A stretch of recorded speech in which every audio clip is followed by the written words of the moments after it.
문백초등학교 친구들 안녕하세요. 저는 이번에 여러분들과 같이 연극 수업을 하게 된 정후쌤이라고 합니다. 만나서 반갑습니다.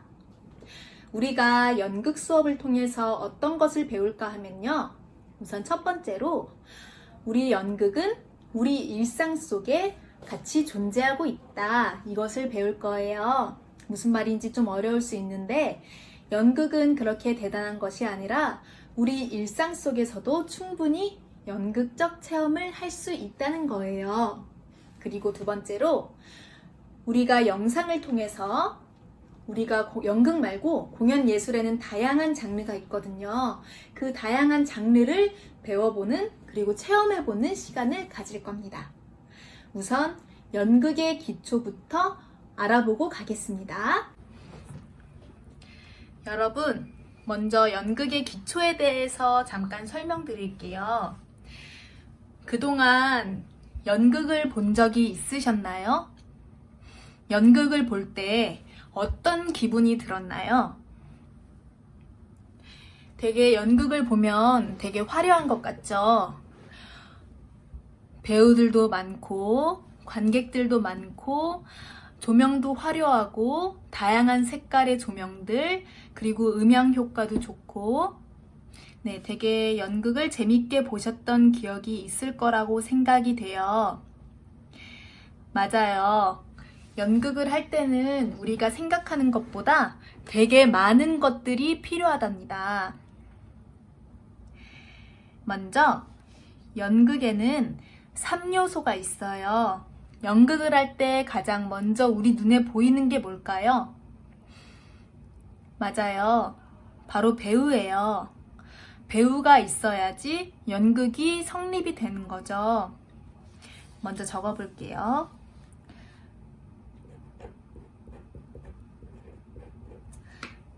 연극을 할 때는 연기를 하는 배우가 있어야겠죠. 배우가 있어야 되고, 그리고 그 배우의 연기를 봐주는 사람이 있어야겠죠. 아무도 봐주는 사람이 없으면은 사실 그건 의미가 없잖아요.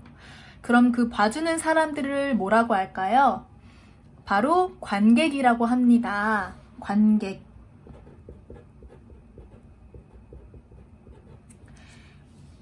배우가 있고, 그리고 그 배우를 바라보는 관객이 있습니다. 관객이 있어요. 그리고 배우는 어떤 것을 표현할까요? 배우는 연기를 해야겠죠. 연기를 하기 위해서 필요한 것이 있어요. 바로 그건 대본인데요. 대본이라고 적어볼게요. 사실 대본이라고도 하고 희곡이라고도 합니다.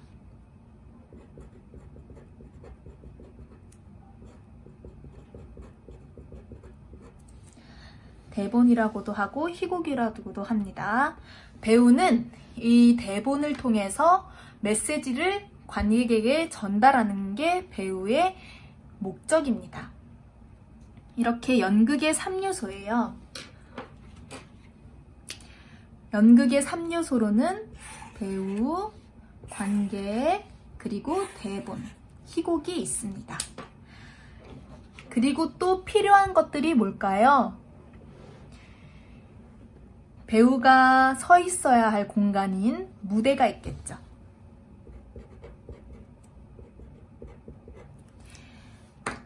무대까지 하면은 이것은 연극의 4요소입니다. 네, 연극의 4요소가 이거예요. 배우, 관객, 희곡, 그리고 무대. 이것이 연극의 4요소입니다. 연극의 4요소예요. 그리고 이것 말고도 더 다양한 것들이 필요해요. 배우를 밝혀줄, 무대 위에 있는 배우를 밝혀줄 조명이 필요하고요. 조명. 그리고 또 뭐가 필요할까요? 연극을 할 때 특수 효과라든지 상황에 어울리는 어떤 음향이 필요할 수도 있어요.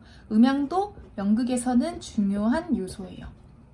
그리고 또 배우의 어떤 캐릭터를 더 완성시켜주기 위해서 필요한 것은 의상이 있을 수 있죠. 만약에 사극을 연기할 때는 한복을 입어야 되는 상황이 오고, 그리고 뭐 어떤 공주를 연기할 때는 드레스 같은 것도 필요할 수 있겠죠.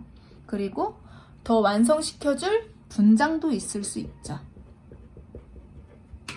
조명, 음향, 의상, 분장, 연극의 사요소 외에도 더 다양한 것들이 있습니다.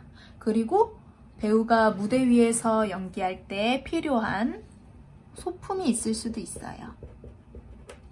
소품도 있습니다. 연극을 할 때는 이렇게 다양한 것들이 필요해요. 다시 한번 볼게요. 연극을 할 때는 배우는 꼭 있어야 되고, 배우를 바라봐줄 관객도 꼭 있어야 하고, 그리고 대본, 무대, 그리고 조명, 음향, 의상, 분장, 소품 등이 있습니다. 이 외에도 더 다양한 것들이 있어요. 이렇게 연극에 필요한 요소들을 찾아봤어요. 우리 친구들과는 수업을 통해서 어떤 걸 알 거냐면, 이렇게 연극이 모든 걸 갖춰줘야지 할 수 있는 어떤 대단한 그런 장르가 아니라, 우리 일상 속에서도 언제 어디서나 연극적 체험을 할 수 있다는 것을 여러분들께 알려드리고 싶고, 그것을 배울 겁니다. 그리고 또 이렇게 영상으로 하기 때문에 우리가 무대 예술 중에는 연극만 있는 게 아니에요. 연극만 있는 게 아니라서 뭐 예를 들면 뮤지컬도 있고요. 공연 예술에는 뮤지컬도 있고요. 그리고 무용극도 있죠. 뮤지컬, 무용극, 그리고 인형극도 있어요. 인형극도 있고, 그리고 뭐 거리극도 있죠. 이렇게 공연 예술이 연극만 있는 것이 아니라 다양한 장르도 있다는 것을 여러분들과 영상을 통해서 같이 체험해보는 시간도 가질 겁니다.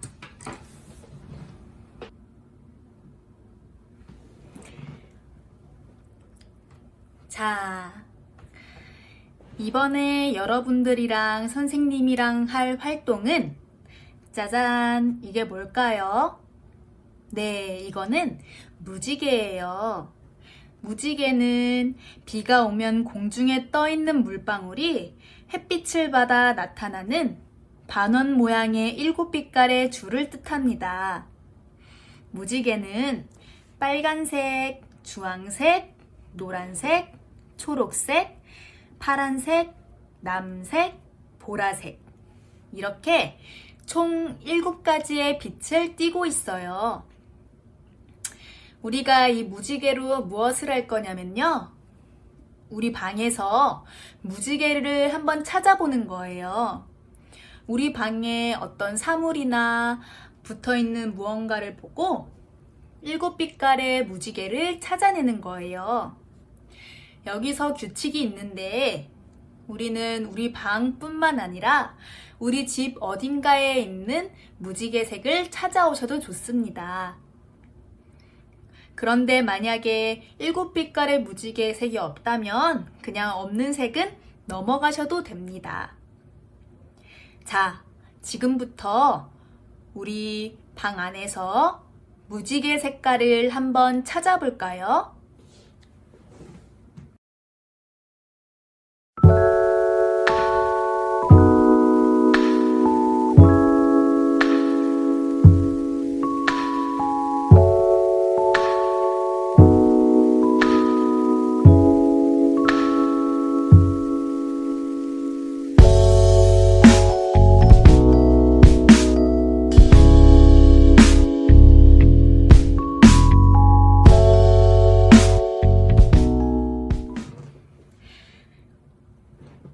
다들 찾아보셨나요?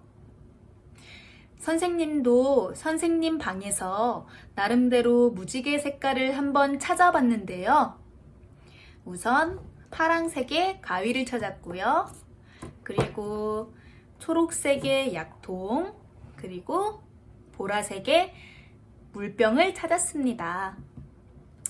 네, 이처럼 무지개는 우리가 꼭 비 온 다음에야 볼 수 있는 게 아니고 우리 주변에서도 무지개는 항상 있었습니다.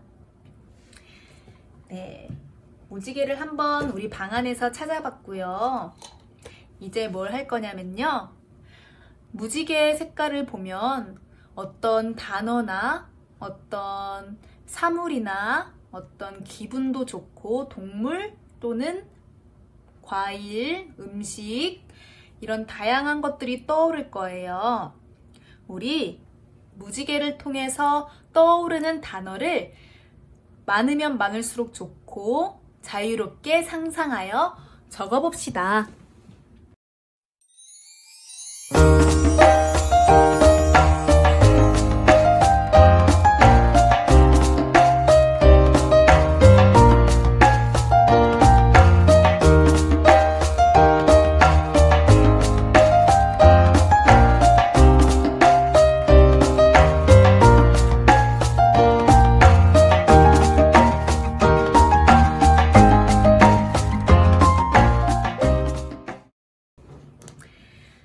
선생님도 한번 떠오르는 단어들을 적어봤어요.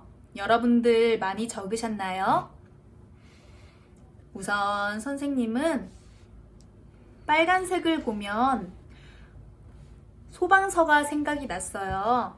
소방서는 차부터 빨갛고 그리고 건물 자체가 빨갛게 되어 있잖아요.